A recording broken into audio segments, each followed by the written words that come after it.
Hi, this is Randy Randall of No Age and host of the podcast Hyphenate with Randy Randall. I want to welcome our newest sponsor of the show, DistroKid. DistroKid helps musicians get their music on all the major streaming platforms, and artists keep 100% of their royalties. Hyphenate listeners get 30% off at distrokid.com/VIP/hyphenate. Again, that's distrokid.com/VIP/HYPHENATE. Go get your music streaming everywhere now. We're like a punk duo from Van Nuys, California. Done. Done.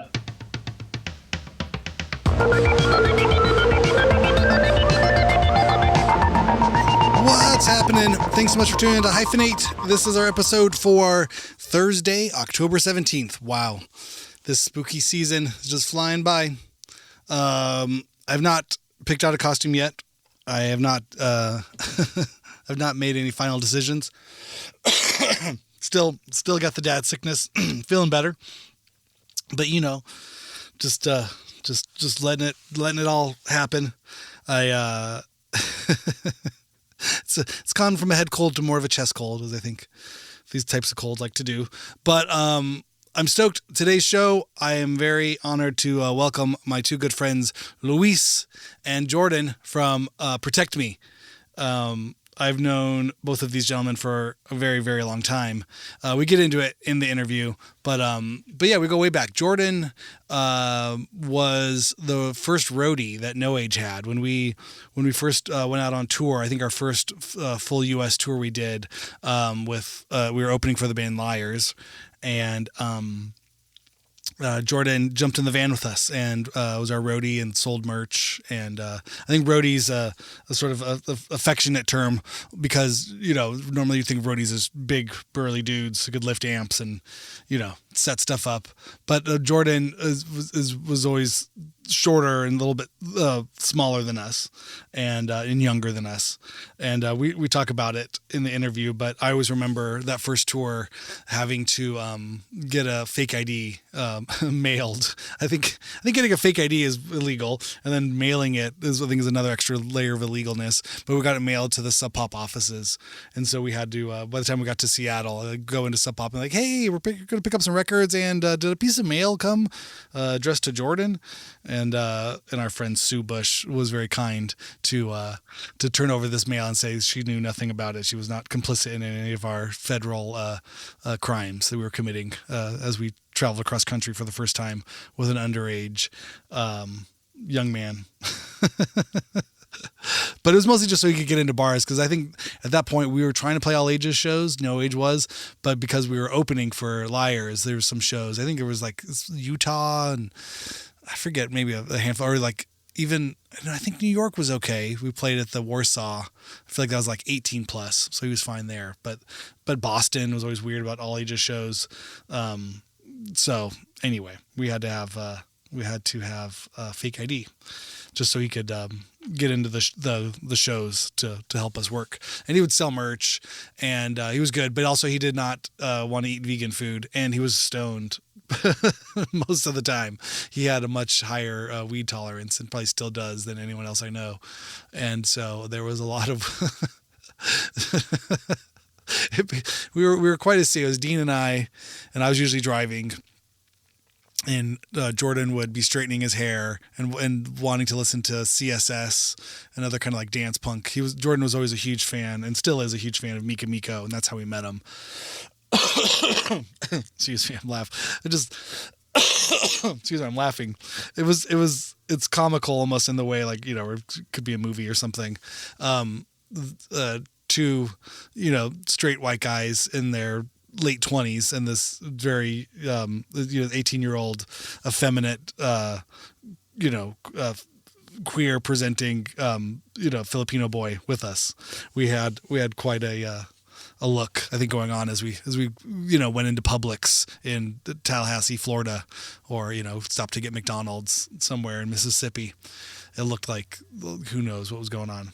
and we were driving in a minivan, and it was full of gear. You can like covered with like all the equipment was covered with a blanket in the back seat. So it was just like giant mound of equipment with a blanket over it, and these 3 dudes walking around and traveling around the country.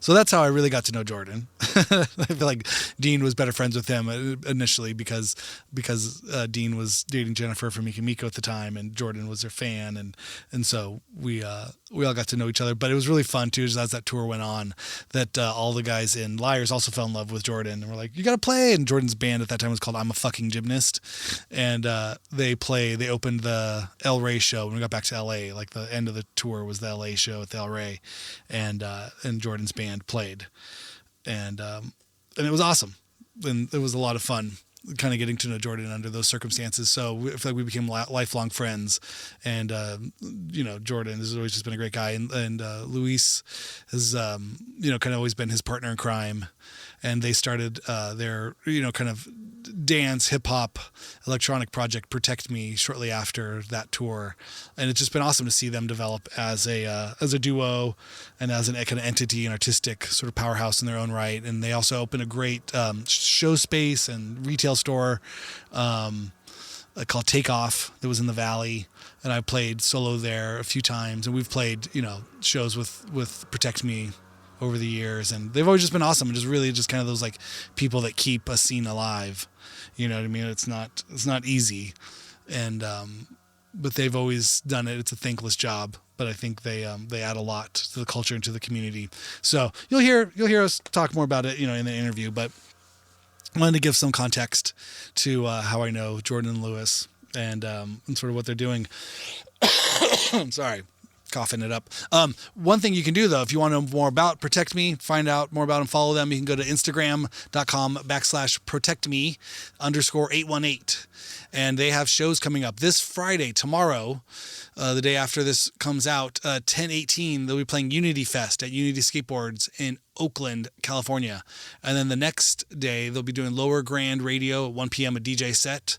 And then on 10/20, which is probably, following that math, what is that, Sunday or Monday?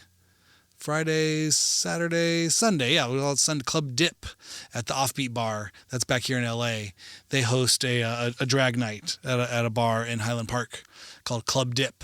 So be there and follow them and buy their new record. I think that's going to be coming out on streamers in a little bit. I don't think it's quite there yet, but they have a tape for sale you can go buy on their Bandcamp, which is protectme.bandcamp.com. And go follow them. It's fun. It's awesome. It is a good time. So I want to thank Jordan and Lewis for coming on the show. Also, don't forget, you can go to distrokid.com/VIP/hyphenate to get a discount when you first sign up for the service. You can get a reduced rate if you use the link VIP/hyphenate. Also, I want to shout out Audioscape Engineering, great company out of Florida. They are going through quite a time in the wake of the double storms that came through there. Wow, Milton, did another number on all of our friends in Florida. So if you have it in you, if you want to support a rad company and give back and help in some of the cleanup process and help good people who make good audio products, you can go to audioscape.com and support them. Buy stuff. I think they have a cool deal going on right now where if you spend $100 for the plugins, you also get a $100 coupon towards any hardware purchases you would make in the future. So it's basically you get the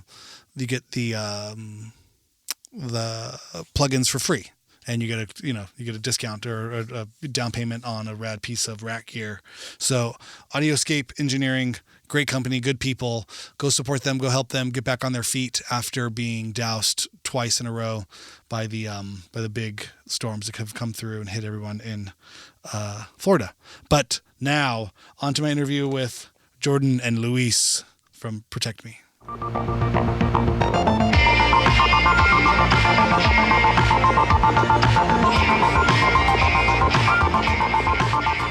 Jordan, Luis, Pro, what's up? Thanks for coming on Hyphenate. Yo, what up, Randy? Good. How's it going? Good. Thanks, Randy. Thanks for having us. Super stoked. Of course. Yeah, I mean, I've known you guys forever. Like, when did we meet? How old were you? I think probably met Jordan first. Were you like 18, 16? We probably met when I was 16, turning 17. I'm going to say it's like 2007. Wow. Yeah, that sounds right. I don't even know how, but I'm pretty sure it was through like the Clavens or Dean or something like that. Well, I'm a fucking gymnast. Maybe. I remember seeing you guys play at the Smell. Yeah. Right? Like, yeah, the old band. Yeah, definitely. Yeah. And Luis, you were just hanging. Yeah. Right? You were part of the crew, or were you playing music then too? Yeah, no, I think we would just see each other at the Smell. And then I really liked Live, so I think that's how I like kind of found out about y'all. And then you guys were kind of in the middle of like starting the whole No Age thing, so that's why I feel like we met each other and stuff. Yeah. Yeah, that was that. Wise broke up in 2005. Yeah. And then No Age kind of started in 2006. I think we literally started playing shows. We were at that 60 bands and 60 seconds of lasting you guys, but it was pretty much like No Age, but it was like live. It was sick. It was really cool. That's so funny. Yeah, that was like Dean's first time playing drums. Oh shit, that's so cool. So yeah, that's a funny one. Oh, we're getting paid on that the PayPal. Awesome. Cool, man. So tell me about the new record you just made. I love it. It sounds awesome. It's definitely an evolution for you guys sound wise and production. Yeah, thanks. Yeah. Tell me how you made it. What's going on? I think just like for so long, me and Lewis have been playing like music together. So obviously our sound's gonna evolve. You know, I guess now are like feeling a lot more comfortable with like what we want to do and like mixing the kind of music that we want to mix up to make what we want to make. Where I feel like maybe back then we were a little too pressed about like, oh, we want to make punk music, so we're gonna sound punk. You know what I mean? But like punk is anything, you know. So yeah. And I mean, yeah, like Jordan said, we were like really into like not militant about how we wanted to sound back then. Like, oh, we like in goth music. Like, this is sick. 9353. Like, I just found out about Residents and like Ralph Records. Like, this is it. Like, let's just make it. And then like in some ways, like at the same time, we were like listening to like hip hop and like reminiscing our old records that we were listening to when we were younger. Like, back in the day, and there was like kind of just correlation of like, let's just do whatever the fuck we want to do. And like, I guess like the first band that kind of comes into mind is like the Beastie Boys that was kind of like doing that whole like, we're real punk musicians, but we like this other style of music. So we just did that, but just incorporated all our weirdo like chrome and like all the goth stuff that we were trying to do so militant before, and added like the chill, like fun aspect of like a new genre, I guess. I think too, we used to like maybe, in my opinion, I don't know if you feel this way, but maybe felt a little shy about our vocals. So we would always like layer it under so many types of effects and just like everything else, just so it's more like, oh yeah, like hidden underneath. But now, you know, like even with writing lyrics, like I feel like trying to touch down a little bit more on like, what do I actually want to say? Like, how do I actually feel? Yeah. Which is really cool and fun. Instead of like, cool, maybe I won't add like 5 extra vocal layers. The 3 that are on it are just fine. You know? No need to obscure the sound already. Like, but that's definitely part of just maturing as an artist, you know, or even as a person, you know, and kind of finding that confidence and finding a comfortable sort of place to express yourself. Even though it's like all the stuff you wanted to do from the beginning, but a lot of that learning curve can be hard, especially like learning new technology, you know, and kind of creating beats and sound production. Sort of, it's like you're teaching yourself production on top of like writing and performing and everything else. For sure. I think to be honest too, like some of like our earlier stuff when we were getting more into like writing hip hop style things. I remember we brought some tracks to you and we were like, hey, can you help us like spice this up or like make this sound better? And like something I really remember is when you were like, you know what, like it sounds great the way you guys do it. Like you don't really need any other thing. Like that session was like kind of like, we were kind of like, oh wait, is this right? But if you have like someone like Randy Randall telling you like, hey, this sounds sick, and like I have a studio and you guys are just keep doing it, like it kind of like that's the kind of stuff we feel we gravitate to, like it's like I guess we're like so geeky that like reinsurance is something that we like. Okay, cool. Like we're in our heads a little too much. Well,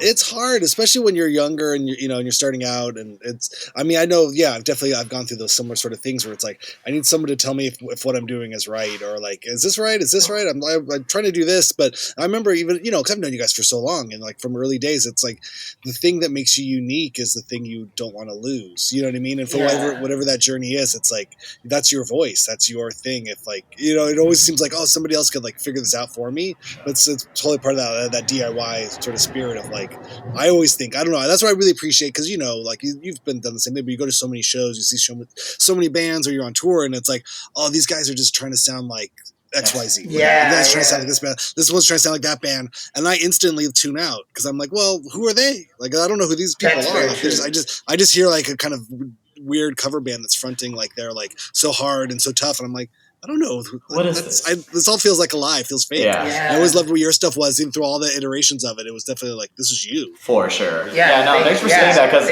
I think that's one thing that we've like learned to embrace too, is like, even when people are asking us like, what's your sound like? What do you guys like? It's more like it's hard to explain, because we really do try to create like our own music and our own genre and our own sound. So that's why it's a lot easier just to explain like what we're into, and that kind of like helps people kind of understand like even just us as people, like, because I think sometimes too when we're playing live, like people can think we like maybe present a little tough, or like even if we're like going out to a bar or something, like we're like just like kicking at a corner ourselves because we're just like minding our own business. But once you like get to talk to her, you're like, wait, those two are actually like cool, funny guys. You know what I mean? Like, not too weird. But I feel like that's part of I imagine like the genre, or the what I mean, some of the electronic, some of the like hip hop sort of stuff. There's like so much about it is like kind of that sort of, I don't know how to say it, but like surface level sort of like, okay, toughness, like there's like a facade. You know what I mean? That's almost feels part of the culture. For sure. Yeah. I guess I from someone out not in the culture, No. Of that, like I always get the sense like even when people are really sweet and really nice, they kind of have to have like tattoos on their face and like they're carrying a gun in their in their pants or something. Yeah. That's the vibe I'm getting. You're probably not like that, but now, Randy, swagger. You grew up in LA. You've been around long enough. I know, but it's like dude, I grew up in the 90s when the real shit was no. I grew up in the suburbs. I knew a lot of people that thought they tried to be tough. That's thought funny. they were tough. You said walnut. Yeah, well, dude, I mean, back then, I don't know what it's like now, but the scariest dudes were the Chinese dudes, like the Chinese mafia kids. Damn. It was like Armani and like BMWs, and then there was like AK-47s in the trunk. You know what I mean? Like that kind of stuff. You're just like these are all straight A students. Like, I remember trying to explain that to like other people, or like, no, dude, like you don't want to mess with these dudes. Like they got uncles back, back in China, back in Hong Kong or something that are like you're chopping fingers off. That is crazy. Like, mafia shit. Like that was kind of what was happening then. Well, it's cool. There was a lot of meth. Yeah. Meth just crossed all cultures. That was like the cholo stuff. That was the Chinese stuff. That was the white, redneck stuff. They were pushing P, y'all.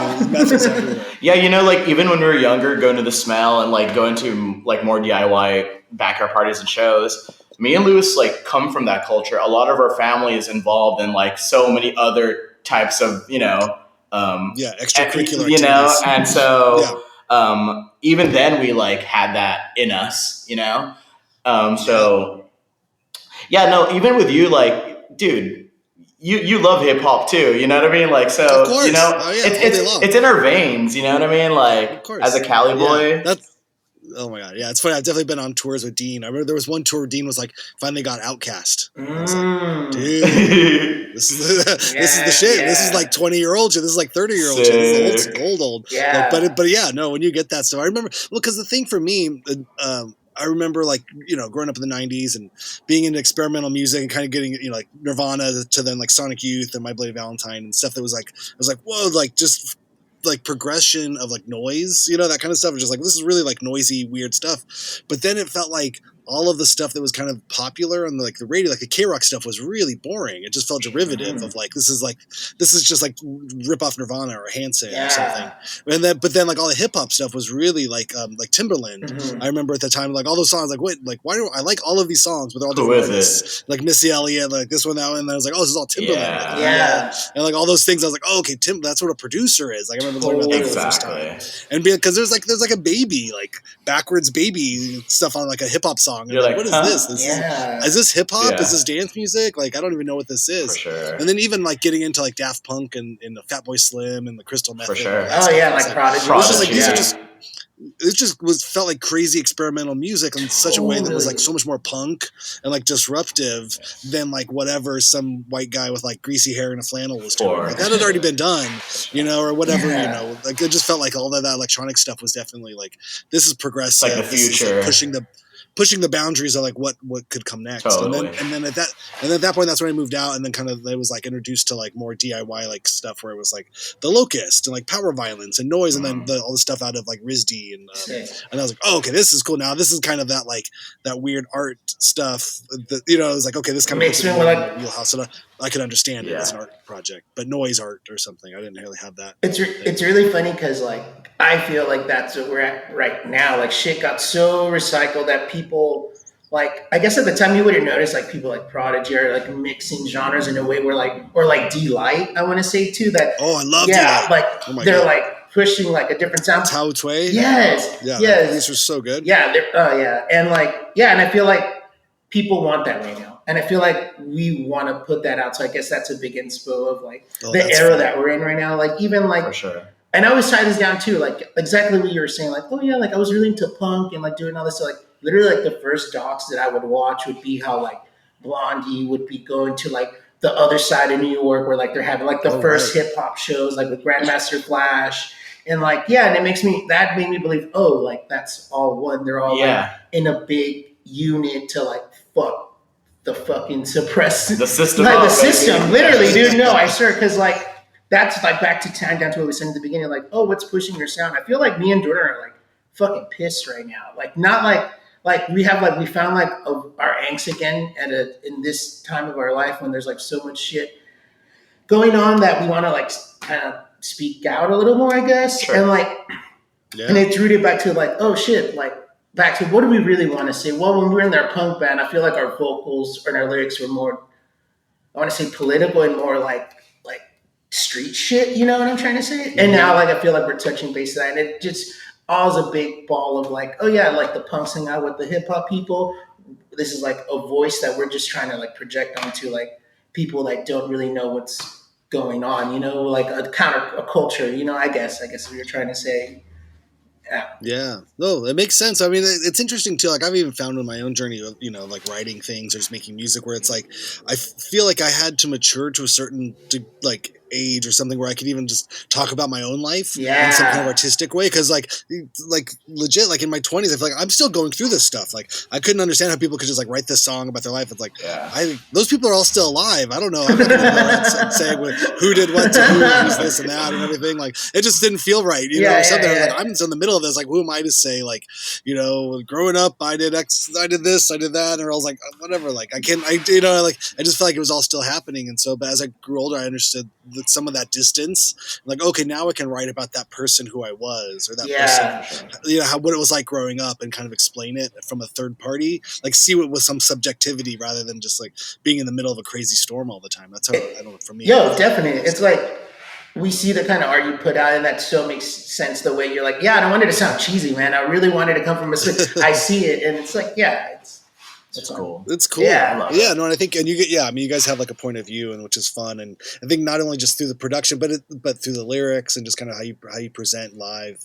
I mean, it's really cool and really fun. Yeah, it's weird. Like I feel like anytime we play a lot too, a lot of what people bring up to us is like they can really hear like our hip hop influence, which is really cool because even though we want to present hip hop, I feel like our music doesn't necessarily like sound traditionally hip hop. But in 2024, like especially after, what does that even mean? Yeah, exactly. Especially I think after like hip hop went through its like its trap scene, like how hip hop evolved from even that, like 15 whatever years ago, it's turned into this like crazy ball of like futuristic style writing, music, like vocal composing, like all these weird layers of things, which is funny because I just said like we want to cut out the layers, but it's just more about like finessing it in a way that's more like audible, I guess, or more like we can feel it a little more.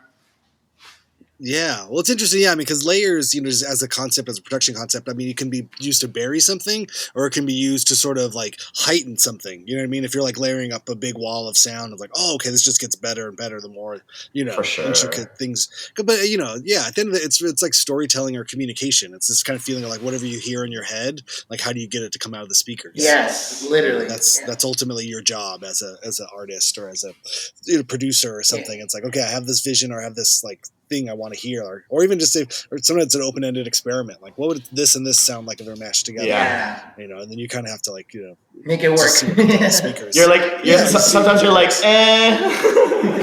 Yeah, but again, that's a huge part of it too, right? You have to be your own editor and your own curator. Yeah. Like I've always gone through these things where I'm like, there's times where I'm just like really high on my own like self, and just like, oh, this sounds great, this is all the best stuff, and I just record like way too much stuff, and then come back the next day and you're just like, what the? Oh, Yeah. Okay, wait, like half of this is good, or maybe like a tenth of this is good, and the rest of it I can kind of weed out. But sometimes you just have to go through that process to find the good stuff. You have to not be afraid. Like I have a no judgment zone. Just express everything, get it all out onto the computer, and then you can always come back, and then you become like a sculptor. Where it's like, okay, just clear away the parts that aren't the song. Like now I hear the song is like this, so let's take away all the other stuff, but you can wind up with cool stuff. What's cool too is I feel like we never really, like, I guess, like, found the space in our music or in our art to collaborate with people. And in this like era of Protect Me or Pro, we, like, it's fun jumping on tracks people want us to jump on, and like, work different style things, and like get people to come, I don't know, play trumpet or play guitar or whatever, So it's just, that's really cool too. I don't know why, like, when we were like 17 to like 23 making music, why we didn't just like, hey, let's get Randy to play guitar for us for one track. Hey, let's. Oh, I would have done that for sure. Yeah.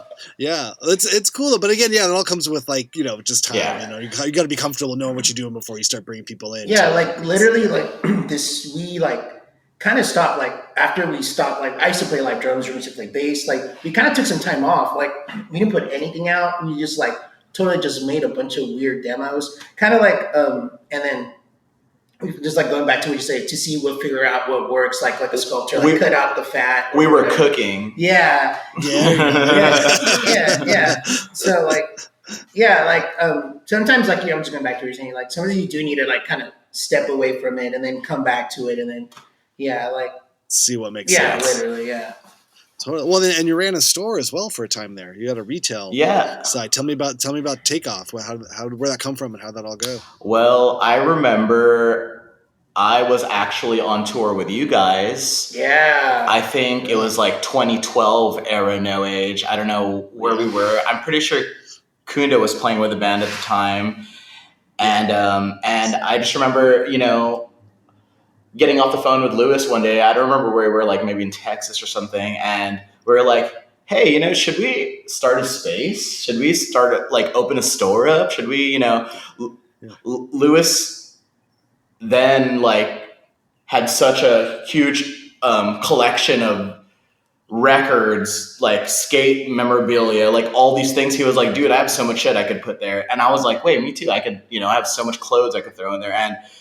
it just started off like as a storefront, just selling all of our friends' stuff and friends' labels and carrying whatever we can get basically from homies. And then it basically turned into a show space for like 6 years, which was weird because 6 years come from the smell. I know, isn't that crazy? That was at our first spot.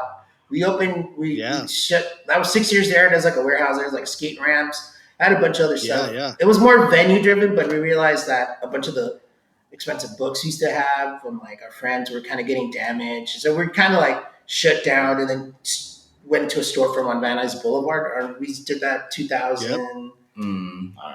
I don't know. I forgot. The years are that stayed open for another like 4 years. Like 2. Yeah, 2 years, and then we like. Wow. I think literally like we were just busy trying to run this store, see how it is to like run business. That we kind of forgot about our music. We're too busy like trying to like promote the music that was from the Valley, like trying to like just rep our hometown hard. Which those days were really cool. Like we had a bunch of cool art openings. You remember this art opening that our friend set up, and like.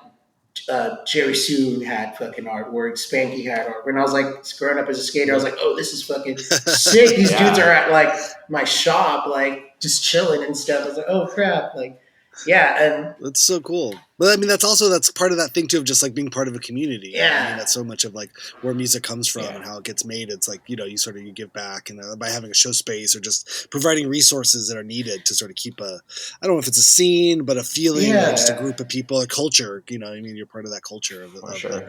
live music and art. We were also lucky enough to, we volunteered at the Smell a lot, so we knew how to run a space. You actually taught us how to do sound at the Smell, so we could do the sound at the space. We knew how to run sound. We knew how to like create a flyer. We knew how to promote a show. We just like all the years of like going to shows and playing with our bands, we like knew how to create a space for people who really didn't know how to do that. Like I remember so many times people come to our store and they'd be like, man, I really want to, play a show. I'd be like, well, come play here next week. And they'd be like, cool, and then they'd come and, they'd be like, man, that's all it took. And I'm like, literally, that's all it took.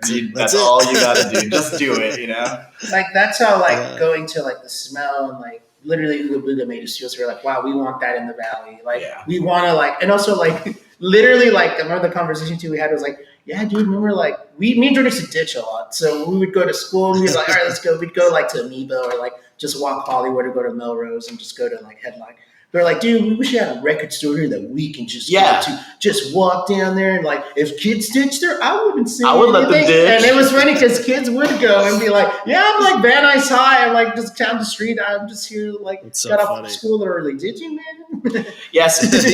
So it was like an early inception in our brains, like even in high school. And like during that time, I don't know what it was, but we were just like, fuck it, let's do this. You know what I mean? Let's open this up. But yeah, that I think that was a really cool era for us too, because it just taught us so much about like being able to like, I don't know, facilitate for like kind of like what you're saying, like the community. And we've been repping the 818 in the Valley ever since we've met all of you, and that's kind of what even brought us closer to the Smell or to Jim, to you guys, because you guys were also like, wait, rooted in Valley. Yeah, you're like, wait, we fuck with the Valley. You know what I mean? Yeah. So that's amazing. Yeah, no, I remember, and that was a big thing with like Mika Miko. They all had the 818 tattoos and the lip, baby. You know what I mean? Yeah, like, they're cool. Like because that's where I feel like I guess I should probably provide some context. We've talked about you being on tour with No Age, but I remember meeting you as like a friend of Mika Miko. Like the thing that I remember from my perspective, it was like once we were hanging out with, because it was like Jennifer and Jenna, and it was like Dead Banana Ladies. Yeah.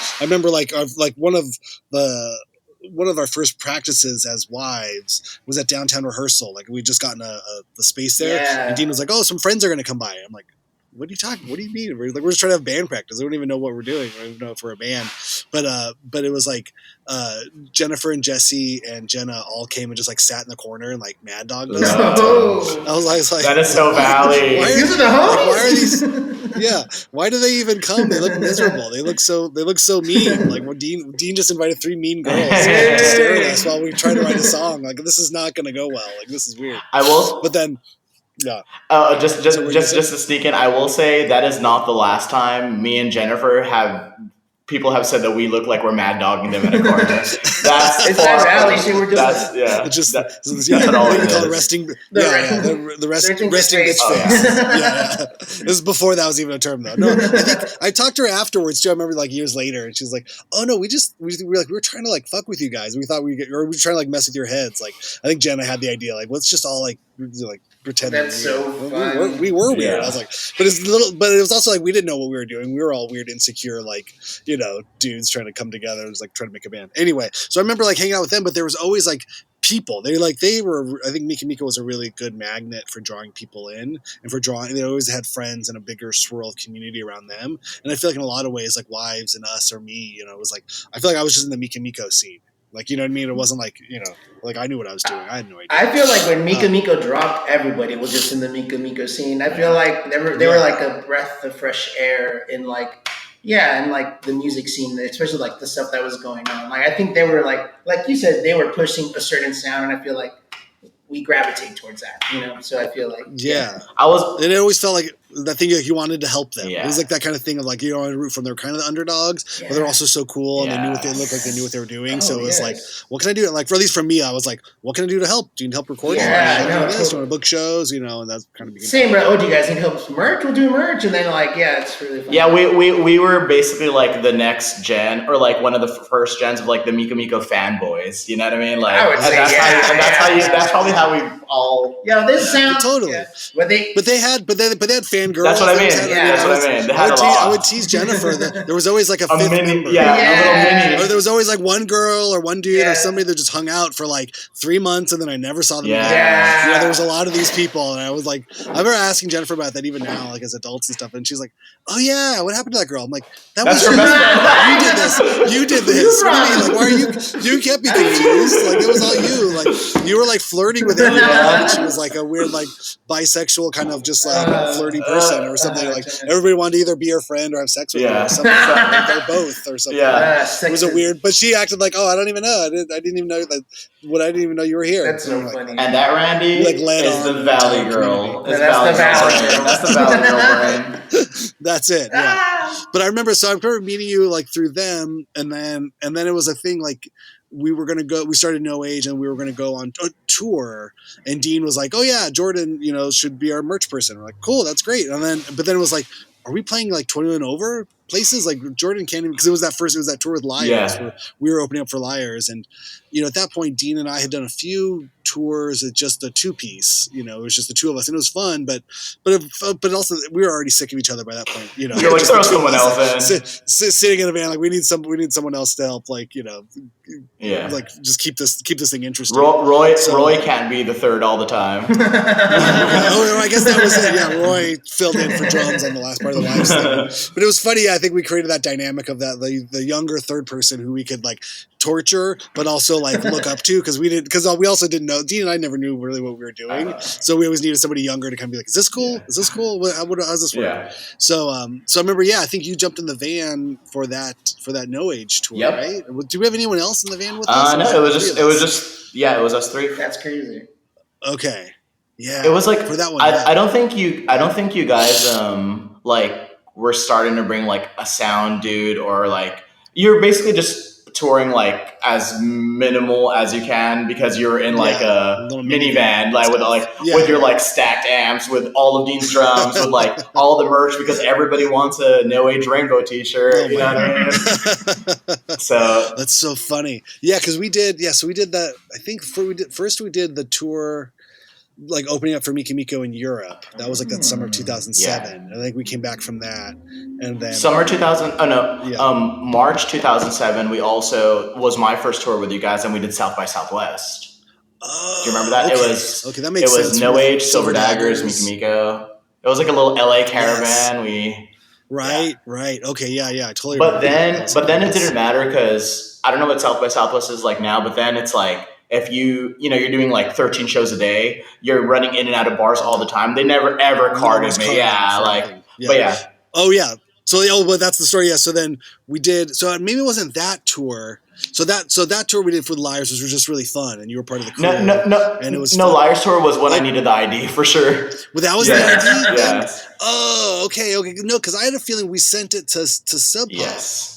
And we weren't. Oh no, maybe we were on Sub Pop by then. Yep. Yeah, we'd already signed the deal. Okay, yeah. So we went to MacArthur Park, and you and Dean did it. I remember I wasn't there, but how'd you guys do it? No. Oh my god, I'm so happy to debunk this story in your brain. Are you ready for this? Okay. So we were actually already on tour, and we were about to go to, I think, Canada or no, somewhere. We were like, we were about to go to Canada or like go to the ride or whatever's over there. Like, I don't know.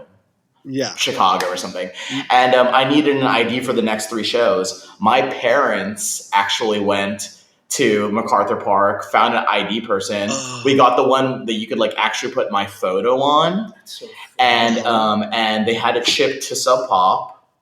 And oh my God. And I remember that day too, you guys had just finished having like your big welcome to Sub Pop like thing. And you're like, meeting. And you're like, oh, by the way, our roadie's gonna get a fake ID sent over here. Is that cool with you? That's so funny. And I forgot you're a person at the time, but she was kind of like, Sue. oh, Sue. She was kind of like, awesome. she was like, cool, whatever. Like, it was kind of your guys' vibe. They're like, oh, these punks from LA. Like, That's sick. That's infiltrate. Oh, that's hilarious. Infiltrate. I remember that. Yeah, it was definitely the thing. Yeah, because it was like we were just on the road. We're like, oh, wait, can you guys get mail? Can we send mail to you here? It was so cool. Okay, so that's hilarious. Yeah, I think she got a kick out of it too. Like, that's part of the fun of it too. Like, oh, like I'm helping these guys out. They're roadies underage.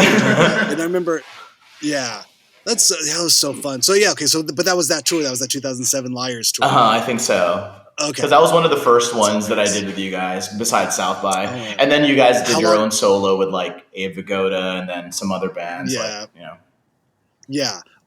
How long did that ID work for? Did it get taken away on that tour, no. or did it work later? I had it for years until, like, I basically had it until I turned 21. That's amazing. It was so funny too because the background, I don't know if you remember, was like the normal ID background's like kind of a sky blue or like a light blue. This was like turquoise, okay. So it was like neon behind me. I had. How did your parents have a picture of you with the background and everything? I think we sent it to them. Oh, we took emailed it to them, and then they took it to the person to make it. Wow. Oh, that's hilarious. That's one of my favorite stories, honestly. Like, anytime I talk to my mom, she always brings that up to me, like, do you remember? And I'm like, well, yeah. Yes, yeah. And then it was cool though, because then by the end of that tour, like, you know, Aaron and Angus and Julian, everybody just loved you so much, and Rodinger was on the road too. He was their merch person. Yeah. And then it was like, oh, right, you know, it was like I remember this Angus like, yeah, when we get back to LA, you guys got us, you know, like, and so yeah, I'm a fucking gymnast open at the El Rey. Yeah. And you guys were like spray painting shirts on the stage. Like the staff came through, like, what the fuck are you doing? You can't spray paint the stage. No, we were literally, we had like paint, like we were silk screening, literally. Oh, silk screening, like paint, with like house paint. Yeah, not Kate Hall had just learned how to make screens, make T-shirt screens, and so she designed and made us our first official gymnast T-shirt, and we had just gotten it that day, and I remember we stopped by like a Shell station, and you remember how they used to have the squeegees out there, so you could squeege. They still have. I don't think we stole one of those. We stole one of those. And then we like a car windshield. Yeah. Okay. And then we went there and we were squeeging it, and I remember thinking like to Lewis, like, man, they must think we're so crazy. But now looking back at it, I'm like, wait, they probably thought we were really cool. No, I remember Julian was like cracking up. Oh my god! Oh yeah, this is fun. He was like taking photos of us, like literally screaming. I also like during that whole tour, you know, I got to know those guys really well, but like more on the like homie, like heart to heart. So I didn't even know they went to art school. I didn't even know they were like art dudes. Like I was just, you know, I just thought that. Well, there was a lot of weed. Oh, Angus, yes. I don't think it's no secret. Yeah, there was a lot of weed on the tour. So you know, now that I don't remember. A lot of downtime to hang.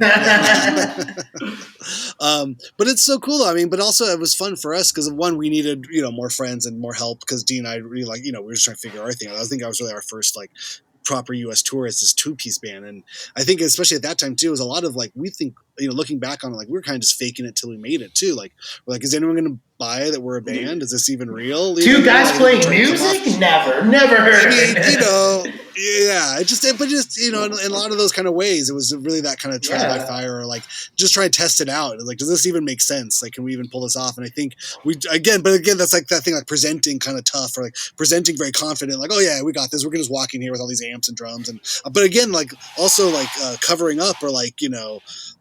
Like I think I brought so many amps because I didn't think I was very good, but I knew if I was loud, like it would sound better or something. It was that kind of feeling of like I didn't have the confidence to play quietly. It was that kind of thing, like I don't know what I'm doing, but I'm going to be really loud, so you're going to have to deal with it anyway. So I think I covered up in those ways and also kind of fronted. Yeah. I think that's also what you have to do when you're in your 20s or you're just trying something new that you've never done before, and you can get opportunities, and you're like, I'm not going to say no to the opportunity because this is my dream come true. But you're also like, I feel that imposter syndrome of like, I don't know what I'm doing. I'm not good enough to do this, but I'm not going to tell anybody else. Yeah. I'm not good enough. I'm going to say, yeah, I can do it. But you're also like, you fake it till you make it, and then eventually, like, you become comfortable and confident. And you're like, oh, this is just what I'm doing. Yeah. No, I love it too because so much of like what I was learning from you guys while I was on the road with you guys was going directly to Lewis. Like as soon as you guys would do something, I would be like, yo, so I think this is how we get shows. We need to like make sure we get our shit straight out. We need to, you know, like. And I'm like, all right, I'll try it. Yeah, that worked. That other thing didn't work, so just try that after. Yeah. Yeah, well, and again, yeah. I mean, like I said, we definitely did not know what we were doing a lot of the time, but we were trying. And I think, especially for Dean and I at that younger age, there was a hustler mentality. I think Dean definitely had that like kind of feeling of like, fuck it, we'll just do it, that kind of thing. I'm like, I think that's illegal. Okay. And it kind of got me a little braver or something. I was like, well, I think we're going to get in trouble here. Like, no, we're fine. He would just kind of walk through life. I'm like, okay, shit. All right, I guess this is what we're doing now. And then it just becomes, so I learned, what is that thing where it's better to ask for forgiveness than permission. Yes. Like that kind of thing at that age in your mid 20s and you're trying to like live this life of a pirate, and, on tour and stuff. Like just do stuff. And if anybody tells you can't do it, then you're like, oh, hey, sorry. Yeah, my bad. Get out of there or whatever. Yeah, my bad. I did it though. Yeah, but 90% of the time though, you walk and no one says anything. Yeah. Like, oh shit, I just got away with this thing. And the 10% of the time you just say you're sorry and try not to feel like an idiot because it usually works. And fuck that 10%, yo. What's cool is I feel like that's how a lot of our shows have been lately. Like that exact quote is a lot of how me and Lewis have been playing lately. We're like, you know what? Fuck it. Let's just do whatever the fuck we want. You want to stand on top of the amp? Let's go stand on top of the fucking amp. You want to like get in the crowd? Let's go. It doesn't matter. Like, and I think that's that freedom of just expression and everything. Like, God, what did I hear? This quote fucked me up. I was listening to a podcast. I forget. I can't remember what it was, but it was this quote about like, I guess it had to do with acting. But it was like about like performers on stage. They made an equivalence of like seeing a performer on stage as an audience member like goes back to like pagan days of like sacrifice. You know what I mean? Where like they would like sacrifice a virgin or sacrifice a chicken or a goat or something. So that was like the first type of like entertainment or like theatrical like stage thing. So literally the like roots of being a performer is like leaving blood on the stage. Now you have to pay with your spirit or your body or something. Like you have to leave something on the stage. Like when you come off as a performer, like there should be less of you than when you went up there, because that's what the audience wants. The audience demands the blood or some kind of sacrifice. They want to see a sacrifice happening on stage, and that fucked me up. And even at this age in my life, but it's like and in some ways, obviously it's very dramatic and that's part of it. But just thinking about that as like some kind of kernel of our like lizard brain of a community, like if we're going to gather around to see somebody on stage, we want to see them like give it all. Like, you know what I mean? Like give it out of it. And that's just like, and I think it validates a lot of those kind of feelings I had on those early days of just, I'm going to jump off the amp. I'm going to like, literally I'd hurt myself, I'd like broken things and blood and all those things, but it just felt like an impulsive instinctual sort of thing. Like that's how much I'm into this. The sickest shit I've seen you do on stage, Randy, was when I think it was Mika Miko's last shows, and you were in Staring Problem with Dean. Oh, God. And you just spray painted, real spray paint, all in your face, dude, with like goggles. I'm like, yo. So like, I feel like we're about that too. We want to leave some blood. We leave some, like, oh my God. As an audience, we want to see that, and it would be a shame if we're up there, we don't sacrifice a good chicken for a good corn. Pumped up. I just remember the joke for that one when you were spraying in the smell. I was like, that's not very vegan of them. Oh no! No, it is hard. Of spray paint not vegan. You're spray painting on Jim. Oh yeah. It was a confrontational sort of character. Oh yeah, no, you guys were so much of but it was also very kind of like crazy. I remember, but it's so funny. Years later, I watched Mad Max Fury Road, and like all of the war boys would like spray paint their face before they would go to Valhalla. Yeah. Witness me to Valhalla. I think I was tapping into that like silver metallic spray paint on your face. And just like I was like, oh man, I remember this. Yeah, I've done that. Yeah, that's so funny. It took so long to get it off my teeth. Oh, no, dude. It was like I had a mustache, I could go tease all in hilarious. Dude, teeth are so great. That's so funny. That's bad. But that's all part of, but the what was I gonna say? But the touring was so fun, so it was great having you on there. So we did that, but we did more tours after the Liars tour. And it was always just fun having you on the road, and it definitely felt like one of those kind of things where like not necessarily that you were our mascot, you were a friend, but it was also so much fun just to kind of like see you experience the road. I think that was like helpful for us, but also, I mean, I think you presented very kind of femme at the time, too. You know what I mean? With like big hair and like tight pants and stuff. I remember that was like an issue, like in the South. Yeah. So and it was just and like 100 pounds. Oh, you were Yeah. tiny. You were like, you had like little stick legs, little like giant hairspray. I remember you straightened my hair. Oh my That was God, fun. really? Oh I forget where my that was on that tour God. because you had a hair straightener. Yes. Like your routine in the morning was so intense, and I was so used to just like rolling out of Yeah, Randy. not even a bed or just off sleeping on the floor. Put on and the just shirt. like okay, like Let's go. just put a beanie on and get into the van. It's cool too because now that you bring that up, I remember one time in New York, I forgot what it was, but you guys had to like leave to go like play a fest or something. So you let me stay at one of your friends' house, and like some of the places that I asked them to take me to was like Limelight, CBGB's, like a lot of like the older clubs that I thought were like, or that I know are like so historic and like really, you know, a big part of me legendary and a big part of me growing up. But one of the main parts was like, I remember Dean was like, hey, why don't you dress up in drag when you're in New York? Why don't you dress up in drag? And I was, that's so funny, and I was kind of like, ew, what the fuck? I'm not gonna dress up in drag, like weirdo. And you know, like flash forward, like, you know, 2024, we host a drag show. We're friends with like so many drag queens. We like not to be weird, like literally like the first people that fucked with like pro rapping was on drag queens. Yeah. They were like, queens are like, you guys are so cool. Like, oh shit, this is like exactly what I wanted. I'm glad you got that. Like, I don't know. But I think about that all the time. That makes sense, yeah. Yeah.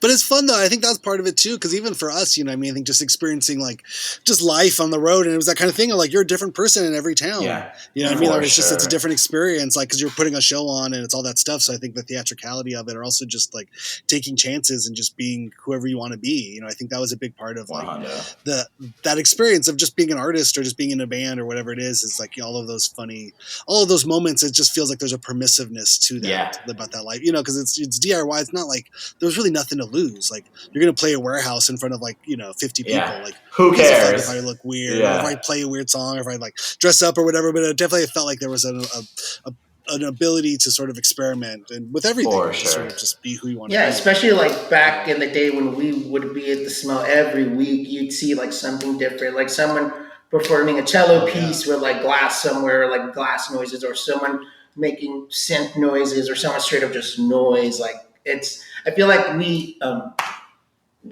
are like a mirror image of that, because that's when I would see you at the Smell. Like, yeah, we were all 16, 13, but we were here watching this great like dude from like fucking Monitor fucking play the Smell. You know what I'm trying to say? So yeah. I think what's cool too is like when you say that to me, like I don't really like, I never like knew your guys' perspective of like how I presented to the world or how I presented to you guys. But you know, now that I think about it, it's really cool that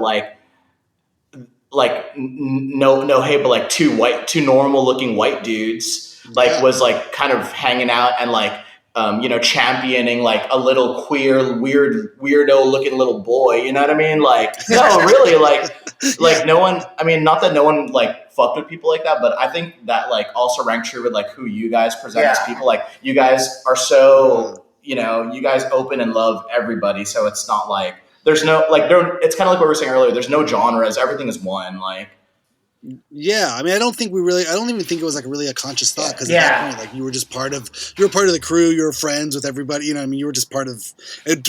It never dawned on me like to think about it that way, but I remember we were like in the South and like somebody said something shitty like at like a McDonald's parking lot.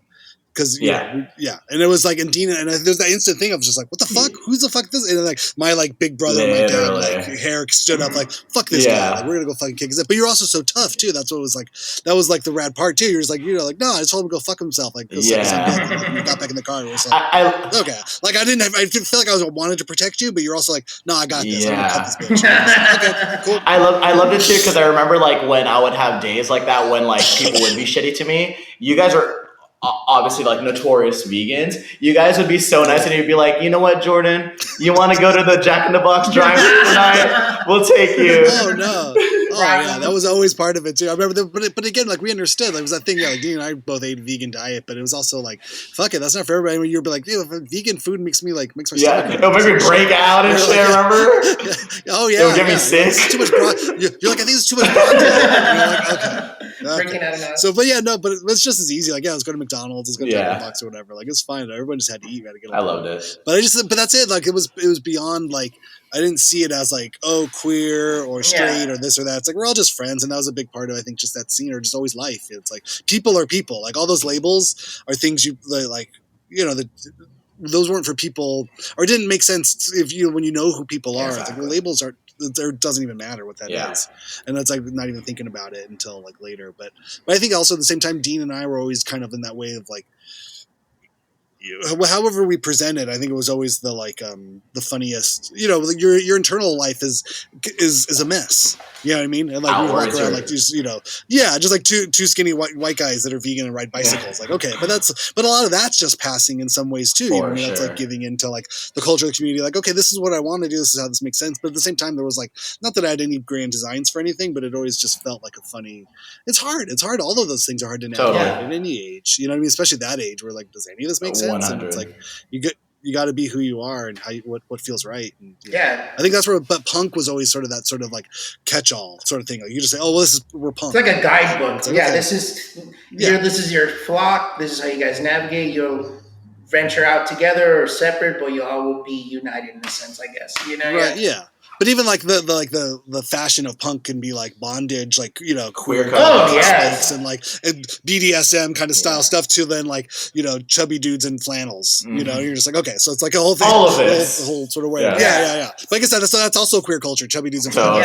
It's like it's all the same sort of thing. You know what I mean? I think of it like, but at the time, it just felt like, this is the safe space. It's funny when you're even saying like when people ask about your music, like I remember early on just developing that feeling of like, what kind of band do you play in? Like even now still, I go to, you know, we're at like our elementary school for our kids yesterday, and like someone's like, oh, like what do you do? I play guitar, you know, and like, oh, like what kind of music? And I just go, it's a punk band. Yes. And that usually just is enough. Yeah. Either they know what punk is and they want to talk about Blink 182 or something. Like, okay.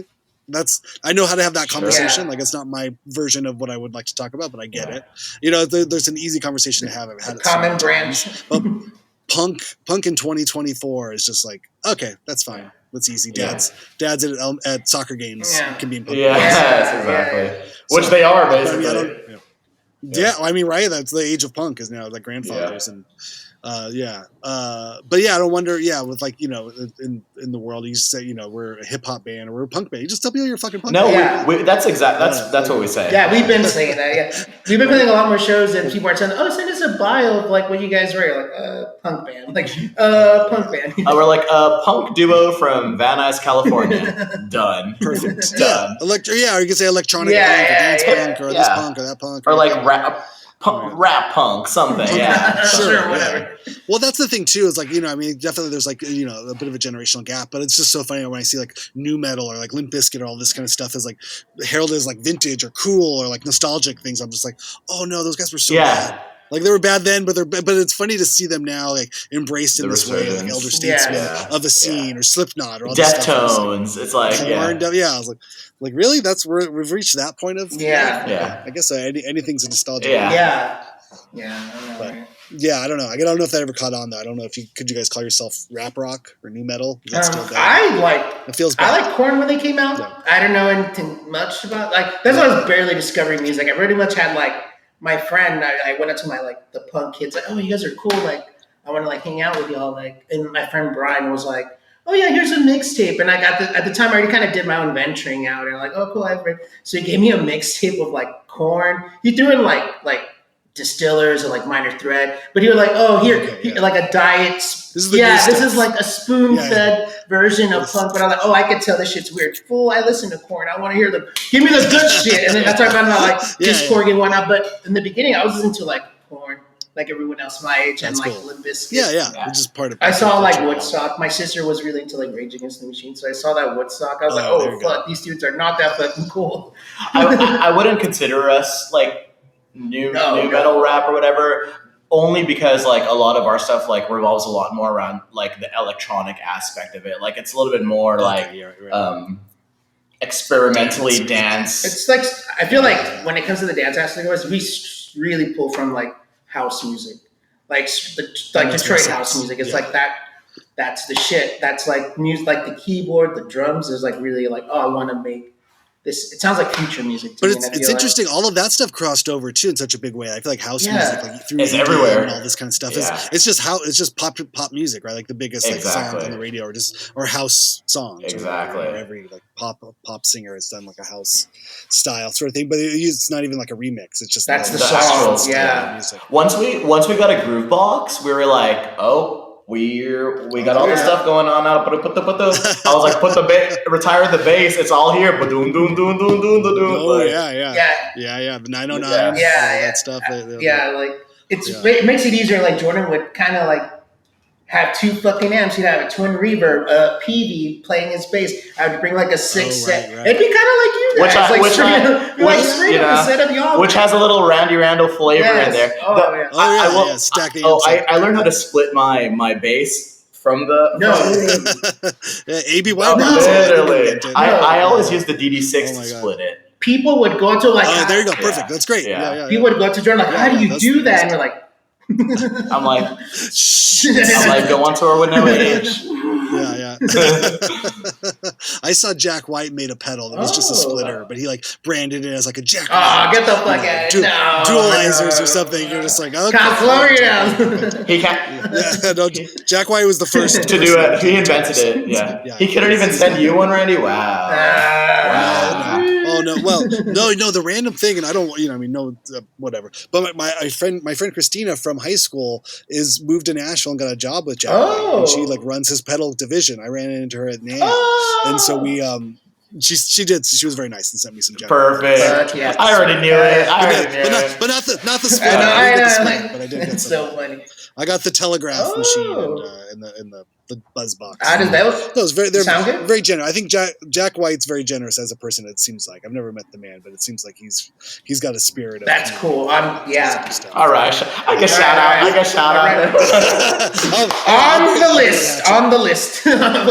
No. This last tour, Dean and I went to the Third Man store in Detroit. Oh, sick! And because the Third Man company has a magazine that does reviews, and it's cool. And so for Dean for PPM, like they've been helpful for him in reviewing his bands. Awesome. So the guy was like, "Yeah, if you're ever in Detroit, we'll give you a tour of the factory. They have their whole pressing factory there, and we got the whole tour. It was really sweet." And then Jonathan Richman was playing live that night, and so we hung out and saw like Jonathan Richman play in store, and it was amazing. Yeah, it was like. But I did get the sense that everybody that works at the store, like all the girls that have like very like 50s, kind of like retro vibes, were like all like, very. I don't know what the right word is. Like not afraid of Jack White, but also it was this like sense of superiority. Like, well, Jack picked me to work retail. Oh my god! The work politics in that space is so funny. Everybody called me for that. I don't know what happened. It's like he like walks. I feel like Jack White goes around vintage stores and just like with a wand like taps people with glasses and hair like hair grease. Like, yes, okay. He taps them and they just turn into Meg. Exactly. It's like okay. That's funny. But good for him. It seems to be working. Everyone seems. Well, when are your pedals dropping, Randy? Never, man. I've never made a pedal. Have you been interested in making a pedal, Randy? Or you just a little bit? I found this. I had this practice amp that I wanted to sort of like take the circuit of the practice amp and turn it into kind of like an overdrive sort of thing, like an amp in a box style stuff. And I worked with one company in Norway, Fjord Fuzz, for a little while. He did a prototype of it, but I don't think for whatever reason it didn't go through. So. I don't know. It's a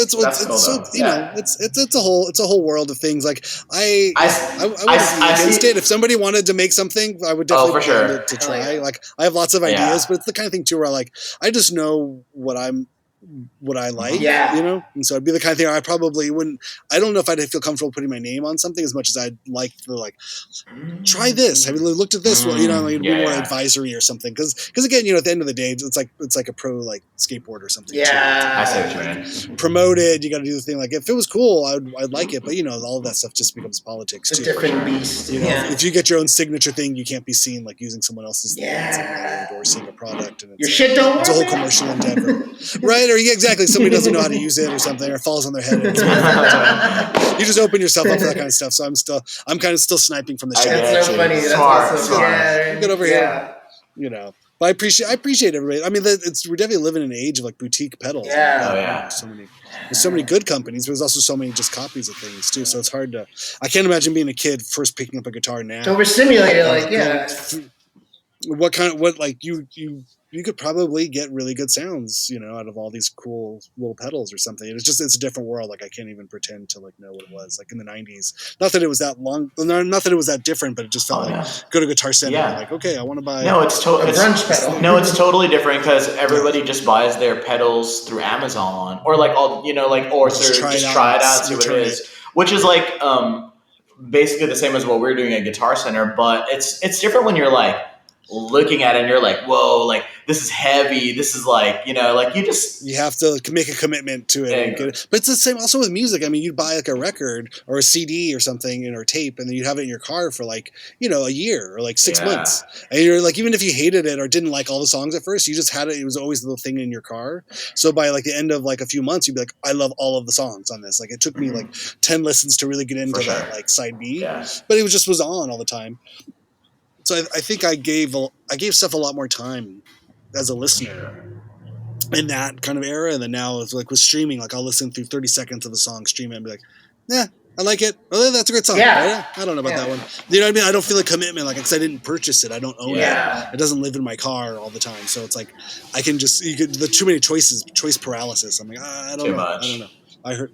Or just you don't have to commit to it. I feel like that's more like anything. And I think that's part of the whole thing with pedals and whatnot. It's if you had a crappy flanger, you're well, this is the one thing I gotta use it on this flanger. I'm gonna figure out what's the one setting I like on this flanger. Stay with it, woodshed with it, and then or just get so sick of it. But you know what it does. You know everything about it. That kind of that deep. Or I think maybe it's also just my no.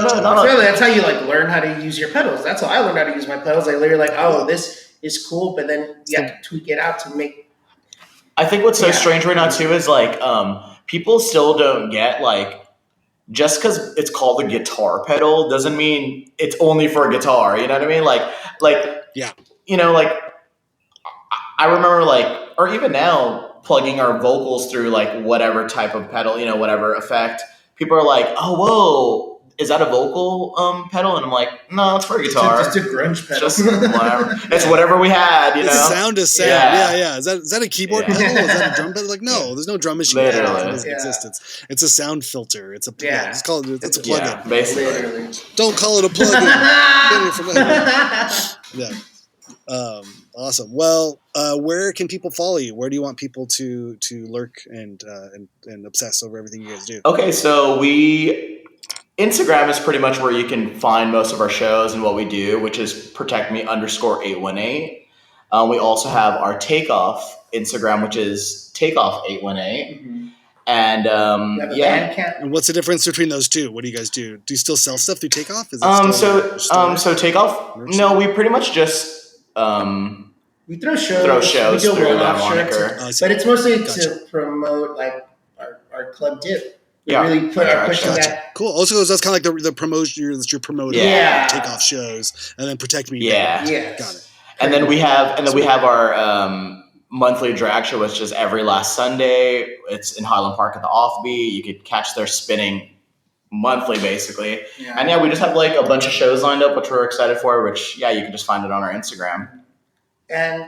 Awesome. That's pretty much it. Yeah. What were we gonna say? I don't know. The record. Where do people buy the records? How do people listen to your records? The new record, we're still trying to figure out some streaming stuff for it. But right now, we have tapes, tapes. But it's coming out soon. We're just crossing the T's, dotting the I's. Yeah. I also say, check out our Bandcamp because I'm sure by the time this will be out, it'll all be up and you can order it from us. The physical copy of it is cassette form, so. If you got the tape player, this is where you get it. So. But Bandcamp / Protect Me. Yes. Bandcamp. Yep. Cool. That's great. Yeah. One of the sponsors of the show is DistroKid. Yeah. You can use the not to put a commercial. DistroKid / VIP / Hyphenate for I think it's a 20% discount. If you want to get your music up on streamers yourself, you can it's your link to all the digital platforms. Nice. All the digital streaming platforms. So DistroKid's an option. Yeah. That was cool. I've had some listeners do it, and it's great. It's a good easy way to get your stuff up online. I think there's something too, like they'll help you like master it if it's not mastered. Yeah, no, You pay yeah. something for that, and then if depending how you register it, I think it's like a one-time thing, and then you can just leave it up there. Like you don't necessarily have to keep the subscription for the whole year. You can just put up the album and then just bounce, or you can keep on it and then you can get all the analytics and the whatnots, and then keep putting up new stuff. So it seems to be a good deal. I don't know. Totally. It's worth checking out. Yeah. DistroKid. That's tight. Yeah, for sure. Shout out DistroKid. Shout out DistroKids. What's up? Yeah. Awesome. Jordan, Luis. I don't know if I can do Lewis. That's whatever. It's fine, dude. I'll go Luis. You're No, you're the real one because I'm Luis. I'm friended yeah, we're all grandfathered in, Randy. Yeah, it's fine. in. I remember that was the thing growing up. Like I used to be called the Bink. What? I don't know My that. nickname. Oh my God. When I was a kid, I remember I had one aunt. She's like, I'm still going to call you Binky, the Binky baby. And I'm like, no, look, my name's Randy. Oh, Mom, come on. That's so great. Awesome. Well, thank you guys so much. I really Thanks, appreciate Randy. taking the time to do Yeah, this. no, thank you, Randy. We love you, appreciate Randy. it. Thank you so much. Yeah. Super cool. I love you guys. Yeah, for sure. Awesome. Cool.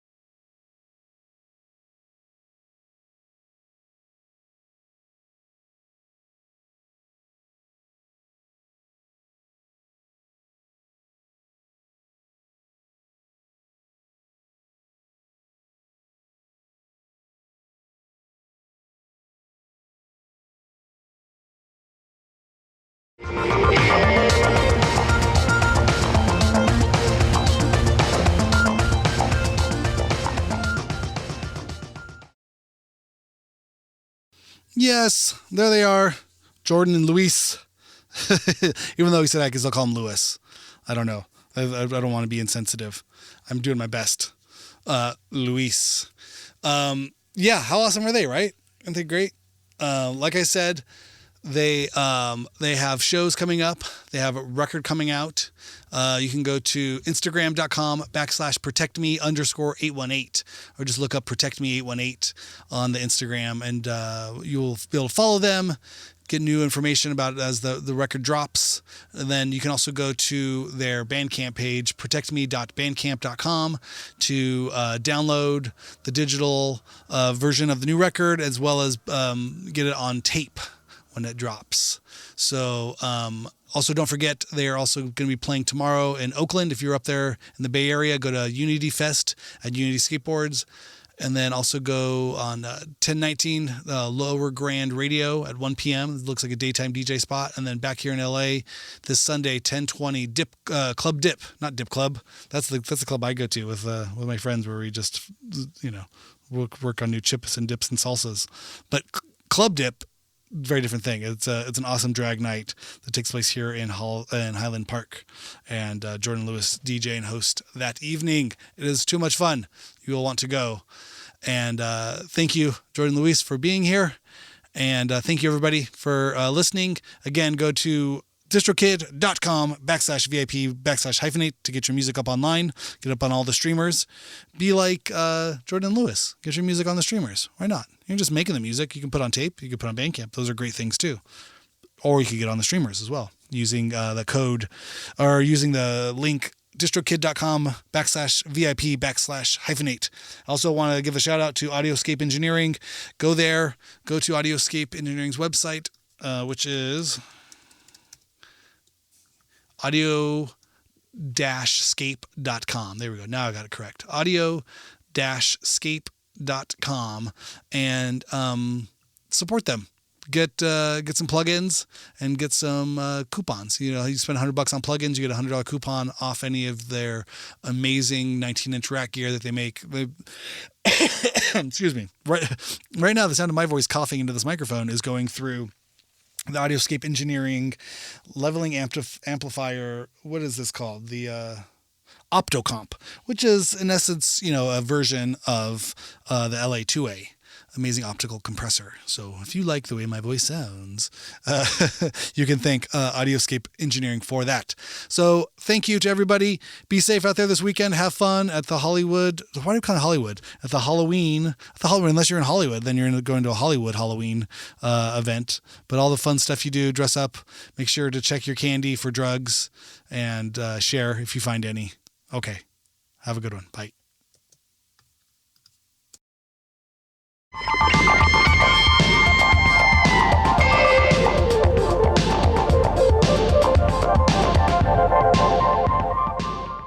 If kids ditched her, I wouldn't say I would let them anything. ditch. And it was funny because kids would go and be like, yeah, I'm like Van Nuys High. I'm like just down the street. I'm just here, like got off school early. Did you, man?